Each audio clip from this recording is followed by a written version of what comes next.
Would just introduce yourselves, your position, introduce yourselves and talk about the complex. My name is Scott Tucker. I'm one of the co-owners along with my brother Tim. I'm the, I don't know. Well, I guess explain the creation of the complex, how it started, and how you came to have it. Okay, so you can X out what I've just don't worry about it. Okay. Mm-hmm. Okay. The complex was put together in 1960. Been here since that time. I'm not very good at this, Joe. No, you're fine. You go ahead and we're start just out. talking. We're just talking. Okay. Here. Since 1960, I don't know. You go ahead. Belt Bowl was created. I'll start over. Belt Bowl. Who are you? Who are you? Hi, I'm Tim Tucker. I'm a co-owner of the Belt Bowl with my brother Scott Tucker. And Scott and I have been part of the Belt Sports Complex since 1961, when my parents bought it from a man by the name of Wayne Fuller. And at that time we had an 18-lane bowling center, and that was the extent of the Belt Bowl. In 1978 we created what is called Tux. Actually, we called it Friar Tux, which was a sports bar, supposed to be a sports bar, and that it's morphed into a what is now a biker bar. And in 1987 we had 18 lanes and decided that we were going to expand and put 22 more bowling lanes on. And we also added a sand volleyball complex that has 4 sand volleyball courts. Since that time, the volleyball has done well, and Friar Tux is, as I said, morphed into Tux. And up until about 5 years ago, was doing well. At that time, a couple of things happened. The downtown area became a type of they tried to change it into an entertainment area, and full of bars, and our business in there has gone down since then. Also, we had some people that used to come into Tux that decided to start their own bar. Tell you what, let's focus away from Tux more on Legends, and how Legends came about. How in the 80s that you mentioned that the bowling alley grew, and kind of take it from there. And let's focus on Legends. Okay, 1987, we expanded the 18-lane bowling center into a 40-lane bowling center, and we put what was at that time called Sparky's on the north side of the bowling complex, which was a nightclub. Named after your dad. Named after my father. And it did real well from 1987 until 1993, and then a series of bad events, which don't worry about that. Okay, a series of bad events hurt that particular bar, and we changed it into what is now Legends Sports Bar in 1993, and it had its up days, more up than down, and of late, because of we've had a flood here, which would of course be a disaster, and what's happened with the downtown entertainment district, it has hurt our business. I would say we're down 40%. And talk about the change, I guess, in Scott. Why don't you talk about the change in bowling and how that is the change? I guess fewer customers in bowling has affected the business, and why that's happened. Well, we've been in bowling for, like Tim said, since 1960, and bowling was traditionally a league market. League being X number of bowlers on a team, and they would come out and they'd commit to X number of weeks a year, which would be somewhere between 25 and 35 weeks a year, which worked very well in bowling across the country up until recently. The big change there, in its heyday, bowling from a league standpoint, in its zenith, league bowlers were around 6 million league bowlers. Today we have less than 2 million. So that has changed. The main reason for it changing, we believe, are just there's so many more entertainment things to do today than there were back in the 60s, 70s, and 80s. So that has changed, and we've tried to change as well, changing from our league base, which was probably in its zenith, probably 90% of our entertainment dollar in bowling was league based, versus today where league bowling is probably less than 40% of our overall cash dollar that we inherit from income. How does that make Legends even more important than it was before? Well, it's a lot more important because it helped pick up the side that is down so dramatically in league bowling, and has done remarkably well for us up until recent times. As Tim said, we've had several different things that have hurt that, but overall, our food and beverage operation has gotten to be about 60+% of our business, with the league and open play that we have covering the rest of it. Our bar business slash food business has been hit by many different things. Tim mentioned that we'd had a flood recently back in June, and that certainly has hurt us the last 3 months dramatically. From the north, Interstate 29 is still closed to this day. So coming from Omaha to St. Joe, there's no way to get in here. If you come from Atchison, Kansas, north on U.S. Highway 59, still closed. You can't get in here. So it's definitely changed the pathway into St. Joseph and made it more difficult. Can you talk about how increased competition has come about and affected things? Well, we've had many different things that we feel like, are somewhat unfair to us. Of course, that's life, but we obviously, the growth of a town is very important to have certain facilities change, national change being food establishments, retail stores, that type of thing, and the TIF market that they have given to those national chains have helped them tremendously and got them off the ground, but they've also hurt the traditional businesses like ours who've been here for 50 years, get no help whatsoever from a tax base, and given those people who we feel like don't need it, those national chains, some tax incentive to come here and to get a tax break. That's strictly, we're talking about the retail stores. And then you get to the downtown bar district that they're giving those people any incentive programs they can. I know that there were a couple different Obama investments that were given to them to try to promote downtown businesses. Obviously, we didn't get anything, and obviously those businesses down there are trying to get anybody they can to go in those old businesses.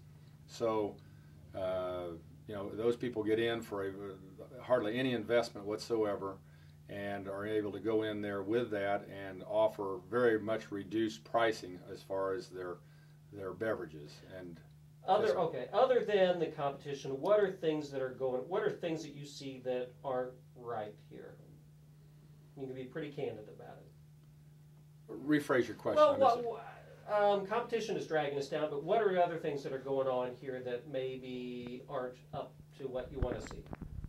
Well, we've been, this last time, we've been here since 1987 with our big investment of everything we've got that Tim and I put into it. And obviously we need a facelift. Our facility is tired. We do everything we can to try to keep up with the competition, but still, we're dragging. We went from a bar facility that had no restaurant to it, and we did the best we could with it, but we're short on restaurant kitchen space, for instance. I don't know, is that close to what you're thinking about? Yeah. Well, Tim, why don't you talk about the good things that are going on? What makes this a good place for people to go? And Legends and the Belt Bowl a good place for people to go? Well, we've always been a family entertainment center, and because we do have so many things going on, we have the volleyball going on the minute it turns warm until almost the time that it turns cold, and we have lots of people out there that are having a good time and enjoying themselves. And we do have, we feel like bowling is a family sport. That's something that applies to, or that all the, it's one of the few things, one of the few sports that you can do with your family. Mom, dad, and the kids can come out and compete equally and have a good time, and that's something that they can do over and over and over again. And it's one of the 3 lifetime sports, and that's something that bowling's something that you can do from the time that you walk almost until the time that they plant you, because it's so darn easy to do. It doesn't necessarily mean you're going to be a good bowler, but anybody can throw the ball down the lane, and you may not strike all the time, but you strike occasionally, and it's a little bit like hitting a good golf shot. You may not shoot par all the time, but everybody strives for that one good shot on the golf course, and it's the same thing with bowling. It's always good. You don't have to be a good bowler to throw a strike, and when you do, why, there's certainly enjoyment that you're going to get from it. Can you talk about the dynamics of you two as owners, being brothers, it being a family business, how it might be different than a lot of other places, that businesses in town and nationally? How do you two work together and I guess divide up responsibilities between you two and what you do here? Well, we work well together. We've been together since the inception of this place, and I've been here since 1976, and Tim just about the same time, and been very fortunate to get along and have somebody that can put up with me, and vice versa. And I think we do well together, and we've tried to divide up different categories. Really, it's kind of hit and miss, and we both are pretty well spread throughout the place evenly. Where does the place need the most help right now? I think in the food and beverage operation is where we're lacking have the biggest hole. What are some of the things you'd like to see better with the operation of Legends and how we serve food and drinks to our customers here, our bowlers here, and everybody else?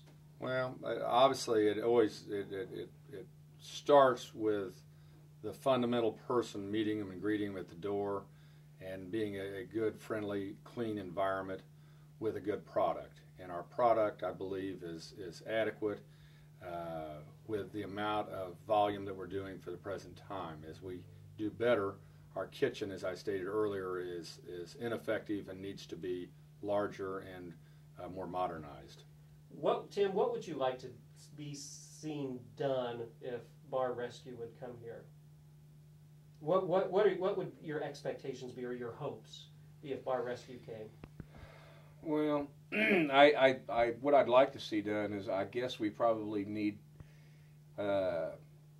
leadership down there in the front end of the shop. The guy that we have now is a great back end guy, and a guy that knows the back end of the place, but he is so busy back there that he really doesn't have, there's not enough hours in the day for him to be both places all the time. He's there 7 days a week. He works hard. We need more leadership and guidance in the front end of the shop, and what we need, in my opinion, is maybe, and the inside of the place is dated for sure. That needs, we could use updates there, and we could use a good, solid person out front.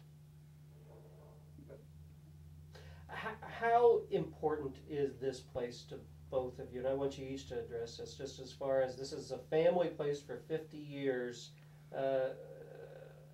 Just talk about the importance to each of you personally. I mean, we know it's a business and you cash a paycheck, but just talk about it in greater sense than that. Well, I think it's very important. It's my inheritance. It's our inheritance. It's my mother and father's blood, sweat, and tears for 10 or 15 years prior to Tim's and mine, and to keep it on. This is our 50th year, and if it were just cashing a paycheck, that's just a small part of it. We're making a living, a modest living, not getting wealthy by any means, but it is our inheritance, and we want to keep it going at all costs. Tim, what would you do without the Belt Bowl here in the Belt Sports Complex? I don't really know. I agree with what he says, but there's a certain amount of pride, family pride, that goes with owning your own family business. And we've always had a bit of a hard time. We've had our ups and downs. Sometimes we do pretty darn well, and then we've had some times where we hit the valleys and have we have to scrape and save and cut back, and we also learn, and it's also helped us to morph. And when I say morph, we had to change to keep the doors open. And I think that's probably indicative of a lot of businesses in the last 30 years. This is the second depression that we've had. This happened in the 80s, and it's happening again now. And sometimes we tear up a lot of bed sheets wondering whether we're going to have a business the next day. And we're still here, and we work at it hard, but we do have a lot of pride in it. Both of us do. I know Scott does, and I do too. But to lose this would be a tough situation for us. We don't want that to happen, but sometimes we feel like we just run out of ideas for changes, and we also have been underfunded. And sometimes it's just hard to get up in the morning and come down here and fight it. And we get tired of that, but we're not ever going to not come down and fight it. We're going to fight it until they either close the doors or it becomes a success. And for the last, as Scott said, for the last 35 years, while he and I we have yet to come down here and say, oh, well, we don't have to worry about paying the bank or paying the bills. It's always been a fight for us, but we're still here and we're still fighting, and we're glad we are. And you're hoping for help. And we are hoping for help. Great. I'm pretty pleased with the girls' play. Yamiala, you're going to see them more and more. I think they got better. I mean, I think that we got good safeties. They weren't challenged a lot, but those kids also they're really in tune.